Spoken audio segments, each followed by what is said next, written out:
Years ago, my son asked me for poems about King Arthur, Gawain, and Lancelot as boys. And he recently presented me with the book version of the poems that I wrote for him. So I'm going to read you the story of King Arthur.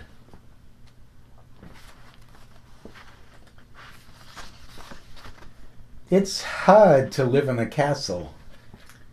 It's always dark and cold and drippy when it's raining. I can't wait till I'm old. Then I'll be a squire to my brother. He's called Kay. I'll help him into his armor and we can ride all day. We'll go to find adventure. And when we meet other knights, then Kay will do battle with them. Kay always likes having fights. Kay will be a knight 'cause he's oldest, you see. And being a squire will be just fine with me. Kay just called me a nasty name and told me I'm not his brother. He said his father just took me in 'cause I didn't have father or mother. I don't know why he said it, but I wonder if maybe it's true, 'cause he and his daddy have eyes of brown and I have eyes of blue. Maybe my father fought a war and got killed while winning the battle. Maybe my father herded cows and got trampled by the cattle. Or maybe he was a troubadour in a traveling show. I suppose it doesn't matter, but I'd really like to know. Kay was made a knight today. I am now his squire. He says I have to be polite and always call him Sir Kay. They're having a party with lots of food and a jolly big bonfire. And next week we are going to the king's coronation day. You see, we haven't got a king. He died last October. And the next day a big rock appeared with a big sword sticking out. And when people saw that it was there, they came from all over to read the words carved in the stone to find out what they were about. The words said that whoever pulled the sword from where it was should be crowned and made the king. So everybody tried it. But no matter who goes to the stone, and no matter what he does, the stone's still there when he is done, with the sword still stuck inside it. So, since no one can pull the sword, there's going to be a contest, a great big tourney, with knights and lords and horses and everything. And after everyone has fought, and they all know who fights best, then that lord will get the crown, and he'll become the king. Kay is going to go and fight, and after he falls down, we'll stay around and watch the end and see which lord gets crowned. I think I must be having a dream. It's more of a nightmare, I'd say. All the impossible things that could be decided to happen today. We went to the big tournament. Thousands of people were there. And all the knights and lords and such were gathered in the square. And there was that rock with the sword in it, right next to where we happened to stand. And when I reached out and pulled on it, it came out in my hand. Everyone went quiet then. No one said a word. Then some guy in silver armor shouted, "That kid pulled out the sword! Who is that brat? Where'd he come from? Who let that kid in here?" And everybody screamed at me till Sir Ector, Kay's dad, did appear.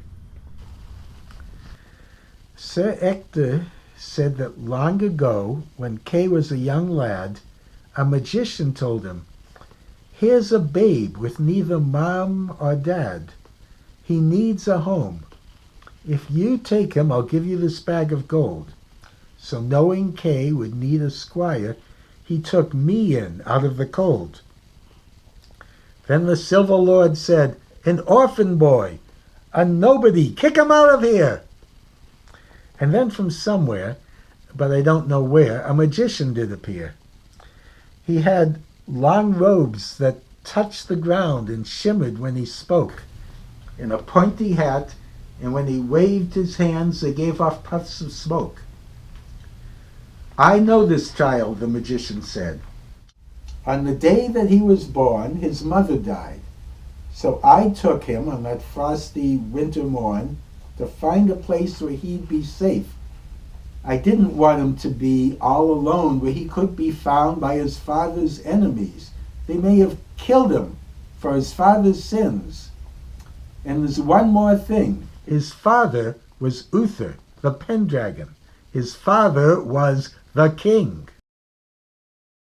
Then everybody yelled at once, but I don't know what they said. I'd wondered who my father was since Kay told me he was dead.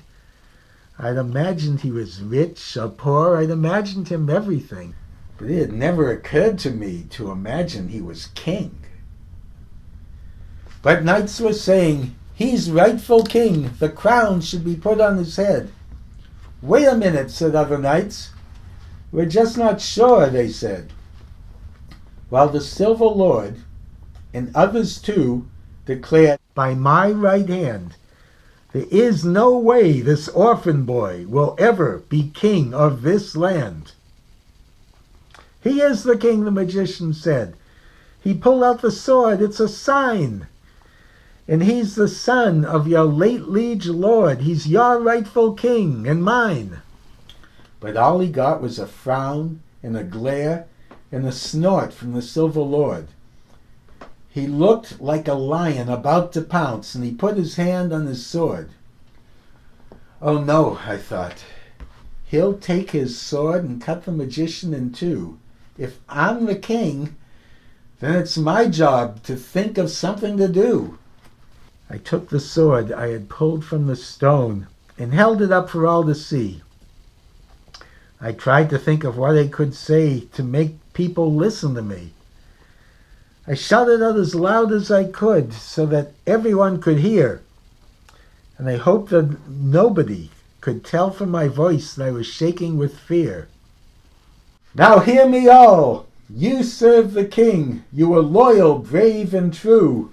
You all swore oaths to the king, saying what you would do.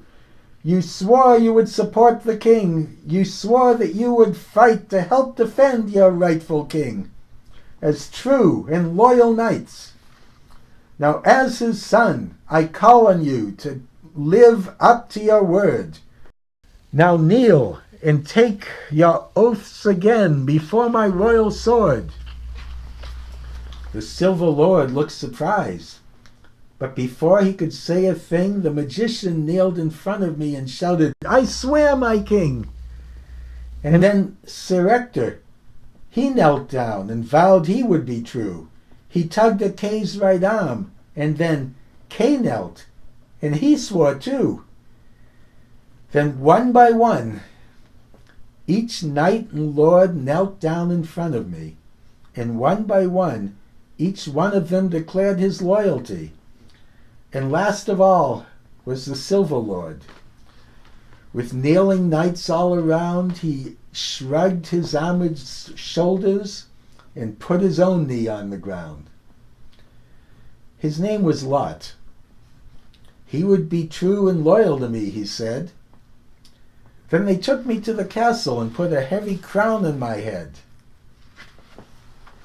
They had a great big banquet then, long tables in a big hall, and I sat where everybody could see if my crown should happen to fall, or if I should happen to drop my food and get it on my shirt.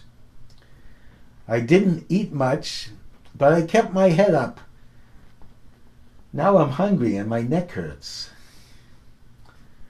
I hope I don't have to wear a crown every day from morning till night. I hope I don't have to spend each day breaking up a fight. I hope I'm a good king, and that my reign doesn't have any war or strife. I hope being king doesn't mean I have to live in a castle the rest of my life.